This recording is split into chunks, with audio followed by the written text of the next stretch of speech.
عسلامة ومرحبا بكم في أول حلقة المدونة توانسة مهووسين في كل شيء يخص الانفورماتيك تكنولوجيا تلقاوها في المدونة هذه إن شاء الله.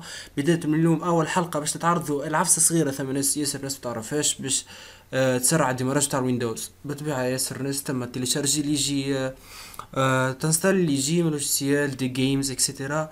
مع اللوجيسيالات هذه ديما تخش دي بروسيسوس يتحلوا مع الاورديناتور، الور ثم ياسر ناس تتشكى من الاورديناتور متاعها في الديماراج رزين على الاخر. به العفسه هذه موجوده في الويندوز الكل. بالنسبه للويندوز اكس بي باش نمشيو الديماري بعتلي اكزيكيوتي بعتلي نكتبو ام اس كونفيج.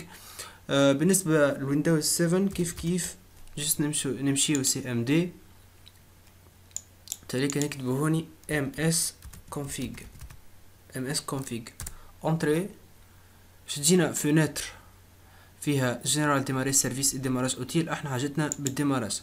به بيان سور باش تلقاو ياسر بروسيس اكتيفي.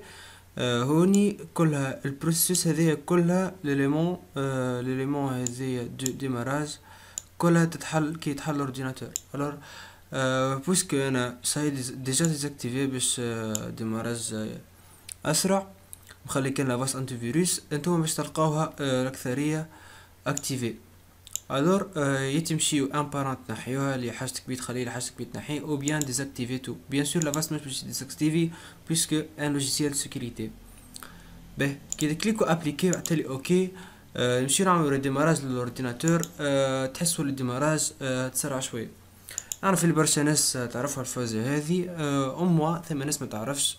قلت عفسة ممكن تساعد ياسر برشا ناس في الديماراج دو ويندوز. كانت هذه حلقتنا اليوم توانسة مهووسين. ان شاء الله عجبتكم. ما تنسوش جام على الباج وانسكريبسيون في اليوتيوب، ونلقاكم في حلقة جديدة ان شاء الله الجمعة الجاي.